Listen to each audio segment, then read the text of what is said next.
सच्चिदानंदरूपाय विश्वोत्पत्त्यादिहेतवे तापत्रय विनाशाय श्रीकृष्णाय वयं नमः। આજે અષાઢ સુદ 11 દેવશયની એકાદશી। આજે ભગવાન નારાયણની પૂજા કરવી જોઈએ, ભગવાન વિષ્ણુની આરાધના કરવી જોઈએ। આજથી ભગવાન નારાયણ શયન કરશે। 4 માસ સુધી એ પોતે પડી જશે। કારતક સુદ 11 દેવ ઉઠી 11 ત્યારે એ પોતે જાગશે।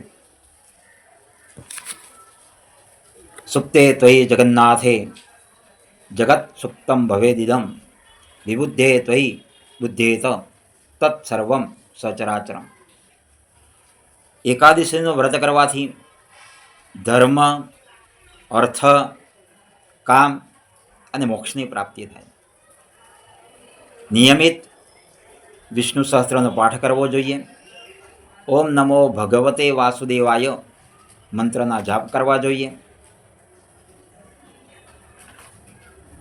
ધર્મની પ્રાપ્તિ થાય, અર્થની પ્રાપ્તિ થાય, કામ અને મોક્ષ 4 પુરુષાર્થોની પ્રાપ્તિ થાય।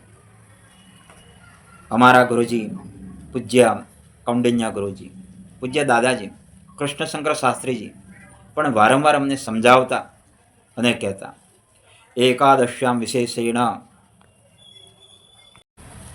અમારા ગુરુજી પૂજ્ય કૌંડિન્ય ગુરુજી અને પૂજ્ય દાદાજી અમને સમજાવતા, એકાદશીના દિવસે 2 વ્રત કરવા જોઈએ। એકાદશ્યામ વિશેષેણ કર્તવ્ય ભોજનદ્વયમ રાત્રૌ જાગરણ દિવાતુ હરિકીર્તન। દિવસ દરમિયાન હરિનું સ્મરણ કરવું જોઈએ। એકાદશીના દિવસે વ્રત કરવું જોઈએ, ઉપવાસ કરવો જોઈએ।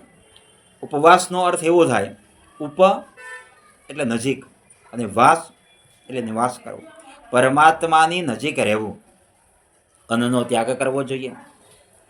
શક્ય હોય તો ફલાહાર લઈ શકાય, પણ એકાદશીના દિવસે ચોખાનું ભક્ષણ ન કરવું જોઈએ। એકાદશીનો મહિમા અદ્વિતીય છે।